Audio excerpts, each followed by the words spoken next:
Hello viewers, welcome to my channel Shivangi tips and tricks. आप सभी का बहुत बहुत स्वागत है मेरे चैनल में। आज के मेरे इस वीडियो में मैं आपसे बात करने वाली हूँ वट सावित्री पूजा के बारे में। जैसे कि मेरा चैनल वुमेनहुड के बारे में भी है, तो हम सब जानते हैं कि हम सभी औरतें अपने पति की लंबी उम्र के लिए कोई ना कोई फास्ट जरूर रखती हैं। हमारे देश में करवा चौथ का व्रत रहा जाता है, वट सावित्री की पूजा रखी जाती है और ऐसी बहुत सी पूजाएं होती हैं। तो उन्हीं में से एक पूजा की मैं बात करने वाली हूँ आज, वट सावित्री पूजा की। मैंने शुरू से अपनी माँ को ही पूजा करते हुए देखा है घर में। वो हमेशा ही पूजा घर में किया करती थी और मैं शुरू से गेस करती थी कि मम्मी ये कौन सी पूजा करती हैं जिसमें बहुत ही प्रिटी तैयार होती हैं, खूब श्रृंगार करती हैं। अच्छे से हम लोग मंदिर जाते हैं, फिर मंदिर में जाते हैं तो वहां पे भी नई नई दुल्हनें खूब तैयार हो करके आती हैं। तो शुरू से इस पूजा को लेकर के मेरे में बहुत ही गजब का क्रेज रहा है। जब मेरी मैरिज हो गई, फिर मैं यहाँ आई, तो मैं मोस्टली अलग अलग शहर में रही हूँ। पहले मैं जोधपुर में थी, इस समय मैं मुंबई में हूँ। तो यहाँ पे कल्चर कम है वट सावित्री पूजा का, है पर सबके अलग अलग फॉर्म्स में उसको सेलिब्रेट किया जाता है। मोस्टली ये त्योहार यूपी के साइड में और बिहार में ज्यादा देखा जाता है। तो मैंने सोचा कि मैं आप लोगों से शेयर करती हूँ मेरी वट सावित्री की पूजा के एक्सपीरियंस। और जिस किसी को भी, कोई अगर अकेले है, किसी को इस पूजा की विधि नहीं पता है, तो मैं आपके साथ इस पूजा की पूरी विधि शेयर करूंगी, इस पूजा को कैसे किया जाता है।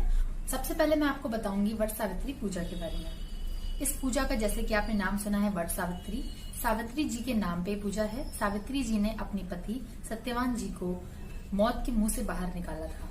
वो उनको यमराज से छीन के लेकर के आ गई थी और इसी बरगद के पेड़ के नीचे, जहाँ पे हम लोग बैठ के पूजा करते हैं, वहां पे उन्होंने अपने पति को वापस से जीवित किया था। इसीलिए इस पेड़ की इतनी महिमा मानी जाती है। इसी पेड़ के नीचे ब्रह्मा विष्णु महेश तीनों को माना जाता है कि वो वहां पे विराजमान रहते हैं। तभी कहा जाता है कि हमेशा बरगद के पेड़ पे जाके पूजा करनी चाहिए। क्योंकि इस समय परिस्थिति ऐसी चल रही है कि हर कोई नहीं जा सकता है, तो दूसरा ऑप्शन होता है कि आप घर में तुलसी जी का पौधा हो, साथ में अलग गमले में आप पेड़ या डंठल कोई भी आप मंगवा लीजिए बरगद के पेड़ की, आप उसको लगा करके उसकी पूजा कर सकते हैं। पर जहां तक संभव हो आपको पेड़ पे जाकर के ही पूजा करनी चाहिए, क्योंकि पेड़ की जड़ों में ही ब्रह्मा विष्णु महेश तीनों का निवास माना जाता है। हमारे ऐसा कहा जाता है हिंदू धर्म में कि अगर इस पूजा को किया जाए तो हमारे सौभाग्य की प्राप्ति होती है, पति की लंबी उम्र होती है, घर में सुख शांति बनी रहती है, किसी तरीके का कोई कलेश, कोई खराब वातावरण खड़ा नहीं होता और पति का स्वास्थ्य बहुत अच्छा रहता है और किसी तरीके का कोई संकट उनपे आता नहीं है। इसी मान्यता के साथ हमारे हिंदू धर्म में सारी स्त्रियां इस पूजा को हर साल बड़ी खुशी खुशी मनाती हैं। इस साल ये पूजा 10 जून को होने वाली है, तो उसके पहले मैं आपको वीडियो बना के बता रही हूँ कि जो कोई इस पूजा के बारे में नहीं जानता है, वो मेरे वीडियो के माध्यम से अगर आपको हेल्प पहुंचे तो आप इस पूजा को अच्छी तरीके से संपन्न कर सकते हैं। सबसे पहले मैं आपको बताऊंगी कि उस पूजा में आपको किन किन चीजों की सामग्री की जरूरत पड़ेगी।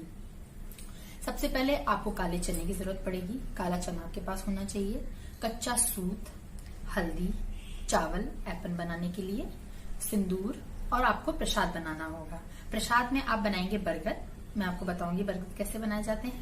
बरगद बहुत ही आसान रेसिपी होती है। जैसे लोग पूरे बनाते हैं एग्जैक्टली वैसे ही बरगद होता है, बस उसको गोल करके हम लोग सेक लेते हैं घी में और साथ में पूड़ियां बनाई जाती हैं। इस पूजा का नियम है कि इस पूजा में हर चीज 12 रखी जाती है, मतलब 24। जैसे 12 बरगद 12 पूड़ी, तो आप लोग कुल 24 बनाएंगे, जिसमें 12 बरगद 12 पूड़ी आप घर में अपने पास रखेंगे। जब आप पूजा करेंगे 12 बरगद 12 पूड़ी आप वहां पे चढ़ाएंगे पूजा में। और उसी में जो आप 12 बरगद और 12 पूड़ी अपने लिए बनाएंगे वो आप कोच में रख के ही पूजा करते हैं। कोच होता है ये, जैसे आपने अगर दुपट्टा या सर पे चुन्नी ली है तो आप इस तरीके से आगे इसको लेंगे। इसी में आप एक खरबूजा और अपना सारा ये पूड़ी और बरगद रख के इसकी पूजा करते हैं। अब मैं आपको बताऊंगी इस पूजा की विधि। इस पूजा की स्टार्टिंग कैसे करी जाती है। सबसे पहले आप पूरा प्रसाद बना लीजिए, अपनी थाली ले लीजिए, फिर मंदिर में जाकर के सबसे आप लोटे में जल लीजिए, उसको सबसे पहले आप पेड़ पे चढ़ाइए। उसके बाद आप उसमें थोड़ा सा ऐपन लगाइए। ऐपन बनाने के लिए आपको चावल को पीस लेना है रात में भिगोने के बाद, और उसमें थोड़ी सी हल्दी मिला देनी है। जो आपको मैंने कच्चा सूत बताया था, कच्चे सूत को आपको लेकर के उसकी 12 राउंड्स बना करके 2 आपको बनाने हैं गले में पहनने वाली मालाएं, जिसमें से एक माला बरगद पे चढ़ती है और एक माला आपको खुद पहननी होती है पूजा के बाद, शुरू में नहीं। और एक आपको पूरी उसकी जो कच्चे सूत की वो पूरी आपके पास रहेगी एक गोली, उसको आपको संभाल के रखना है। उससे हम लोग परिक्रमा करते हैं बरगद के पेड़ की। इसमें आपको हर चीज का, बस एक चीज का आपको बहुत ध्यान रखना है कि इसमें 12 का ही बहुत महत्व है।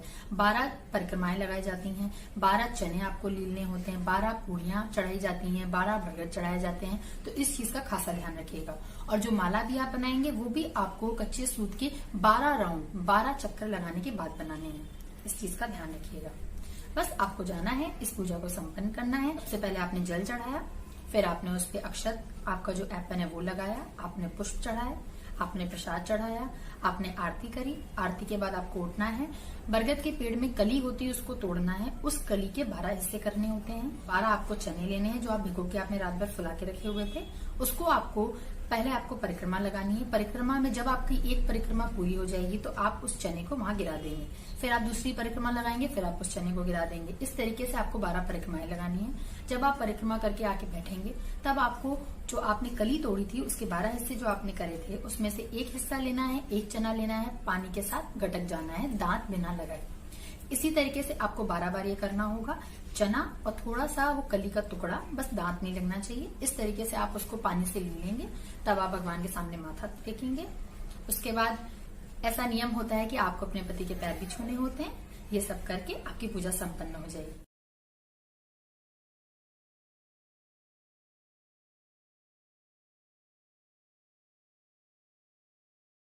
इस पूजा में आपको खरबूजे, आम और अमिया की ज़रूरत पड़ती है। अगर आपको ये मिल जाए तो आप पेड़ पे ज़रूर चढ़ाएं। इस पूजा में लाल और पीले वस्त्रों का बहुत महत्व है। हो सके तो वही पहन के पूजा करें और 16 श्रृंगार करके पूजा करें, क्योंकि यह सुहागिन स्त्री का त्यौहार होता है। तो आपको अच्छे से श्रृंगार करके पूजा करनी चाहिए। अगर आपको इस वीडियो से कोई हेल्प मिली हो तो प्लीज इसको लाइक, शेयर और सब्सक्राइब जरूर करिएगा। Thank you.